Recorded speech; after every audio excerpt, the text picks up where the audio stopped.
The next generation Pro pushes each of these further in ways only Apple can, and I'd like to introduce it to you now.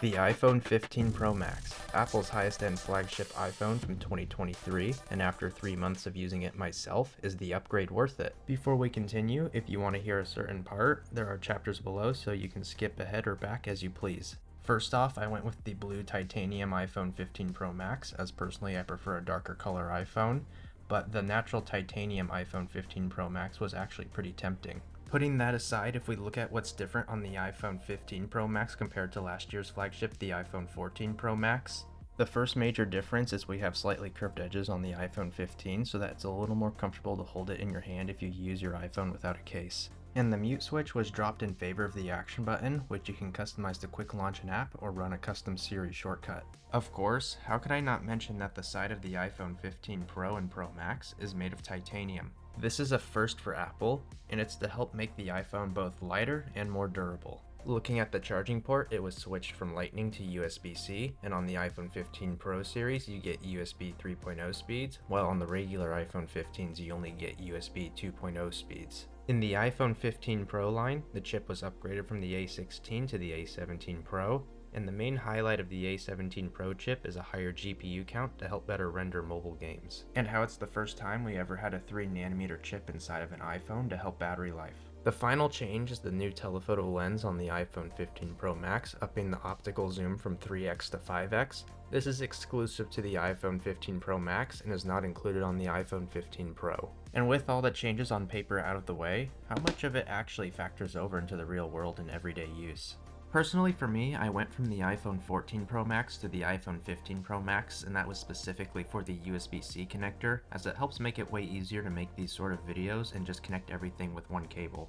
For example, it now allows me to connect a USB-C Thunderbolt hub so that I can have an external microphone, an external hard drive, and be charging the iPhone all at the exact same time. Not to mention how nice it is to have USB 3.0 speeds to quickly offload files to an external hard drive to help make editing easier. When it comes to the build quality and durability, personally, I haven't had any issues with it even though I've dropped it a few times on a tile floor.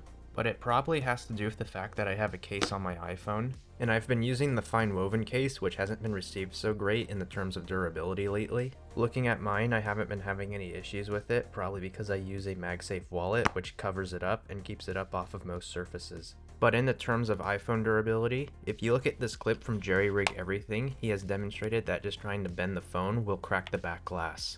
Yeah, I'm gonna be honest, I did not see that one coming. Or this clip from Apple Track, where he demonstrates that an iPhone 14 Pro has a better drop resistance than the iPhone 15 Pro.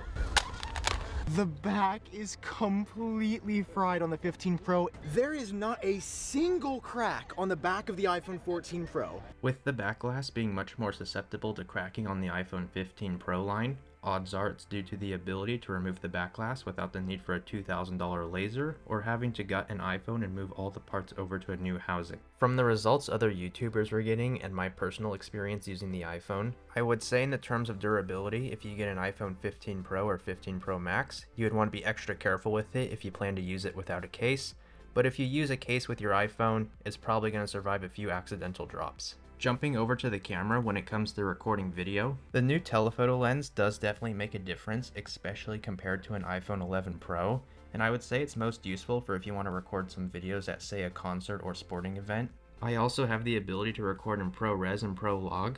Personally, I don't use it that often as it eats up a lot more space, and I don't do intense color corrections during editing.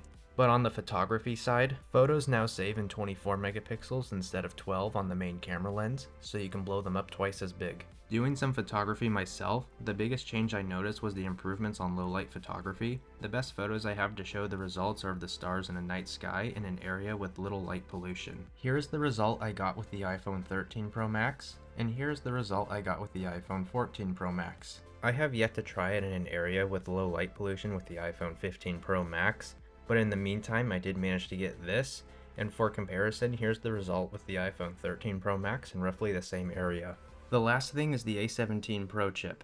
I haven't noticed any changes in speeds when launching apps or doing daily tasks, but my battery life does seem to last a lot longer, and is probably due to the fact the phone is still pretty new, and no longer having the after effects of the battery health problem the iPhone 14 Pro line was facing. I am happy to say that I haven't had any issues like that with the iPhone 15 Pro Max in the last 3 months. Now, is it worth upgrading to the iPhone 15 Pro and iPhone 15 Pro Max? If you're using an iPhone 12 Pro Max or older, I would definitely say the upgrade is worth it to take advantage of the camera system, roughly twice the performance or more with the A17 Pro chip, USB-C to finally have one cable for all devices, and a few other additions being the dynamic island, the action button, and the always-on display. If you're using an iPhone 13 mini or newer, I would say it's debatable as it can vary on what you as the user values when it comes to your iPhone. I would say go for it only if one of the highlight features would make a night and day difference, being the camera, USB-C, or the A17 Pro chip.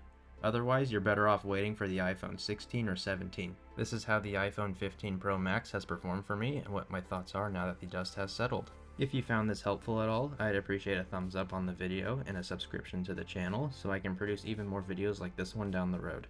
I'll be signing off here, and I'll catch you guys in the next one.